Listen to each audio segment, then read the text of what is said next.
Fala aí pessoal, beleza? Como é que vocês estão? Iniciando mais um acompanhamento mensal, vamos falar sobre o BTHF, o antigo BCFF, que foi incorporado pelo Hedge Fund do BTG, e agora é tudo BTHF, mais um mês aí acompanhando, já é relatório de abril.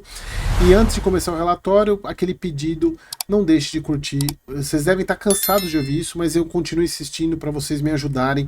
O YouTube tem me passado algumas rasteiras, eu ainda preciso entender o motivo do porquê disso, da distribuição ter caído, o número de inscritos vem caindo, mas eu preciso muito da ajuda de vocês, compartilhem, e se você ainda não é inscrito, por favor, né, se inscreva no canal, beleza? Vai me ajudar bastante, e bora pro relatório de abril do BTHF.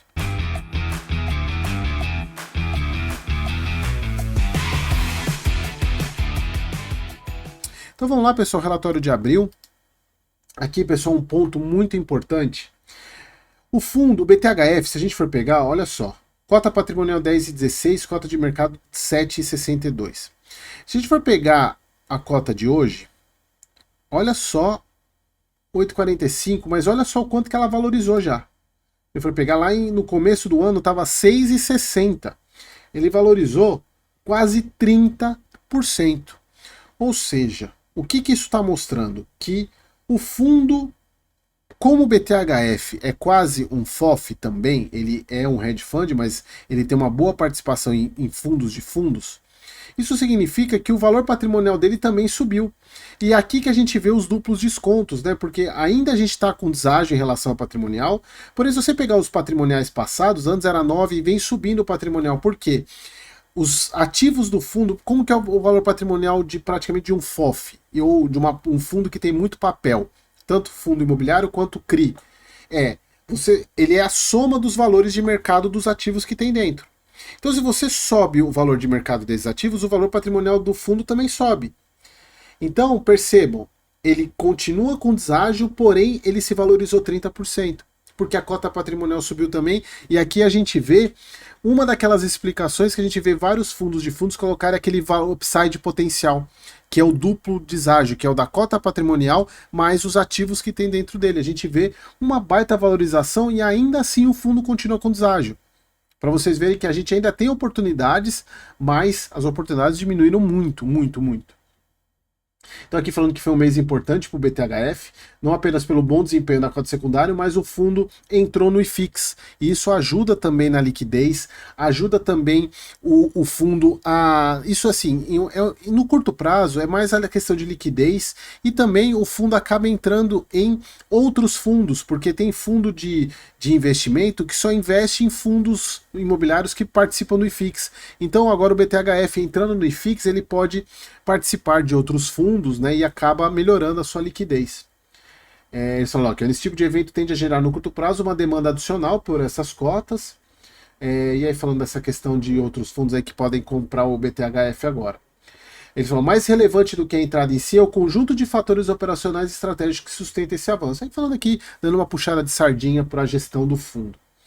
Falando do começo de ano desafiador, os juros futuros mostraram leve recuo, como a gente tem visto, ainda continua muito alto, mas teve um recuo, e a gente viu hoje, né, que a taxa de juros, ontem na verdade, né, ela subiu mais 0,5%, então agora não tem mais como culpar o Campos Neto, né, então é engraçado isso, mas eu não quero entrar nessa parte aqui.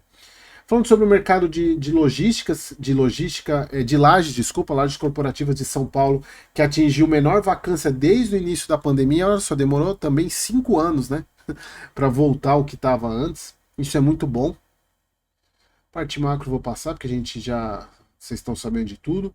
Então hoje o fundo ele é fundo de papel 27,8, CRI 15,68, tem um pouco de caixa, fundo de tijolo 29. A única coisa que segura, e aqui é um ponto muito importante, no caso de hedge fund que tem ativo real, o valor patrimonial o valor patrimonial que a gente vê lá em cima, ele pode estar sub ou superdimensionado exatamente por causa dessa parte aqui. Porque como o ativo real do fundo, ele só é avaliado uma vez por ano, se ele tiver já valendo mais, ele poderia fazer com que o valor patrimonial do fundo subisse ainda mais.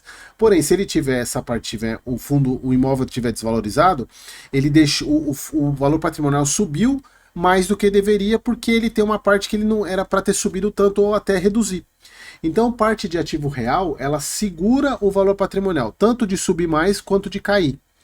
Então vocês têm sempre que tomar cuidado quando vocês avaliam hedge fund que tem ativo real, o P sobre VP, porque tem uma parte deles que isso aqui mascara o verdadeiro VP do fundo. Então a parte de CRI, né, 30% papel, 19% corporativo, shopping, hotelaria, logística e outros, duration, né, a maior que 4 anos, 60% da carteira. Aqui a carteira de CRIs. A carteira de fundo imobiliário dele hoje eu não gosto muito, não é uma das melhores carteiras de hedge fund que eu gosto, mas tem bons fundos, né, BTLG aqui, mas a porcentagem é muito pequena. HTMX, bem, tem fundos aqui que eu não me encanta. Na parte de papel também não. Tem, claro, Canip, RBHG, RDM, MCCI, são bons fundos. Aqui o VGHF, como sendo um hedge fund aqui, RBRR também bom, mas não é uma carteira das melhores, não é uma carteira que me agradaria. A gente já tem a alocação hoje dele. Em termos de papel, é 56%, 57% em fundo imobiliário, 16% em CRI e 18%, quase 19% em ativo real, e tem um pouquinho de caixa. A gente vê a sensibilidade dele, eu deixei marcado aqui, que eu quero ver quanto que a cota dele é 8,45. Então, na verdade caiu um pouco do que eu tinha marcado. Tá nessa aqui, ó, nessa faixa de 8,50 aqui, um upside de 19% que eles consideram nesse preço.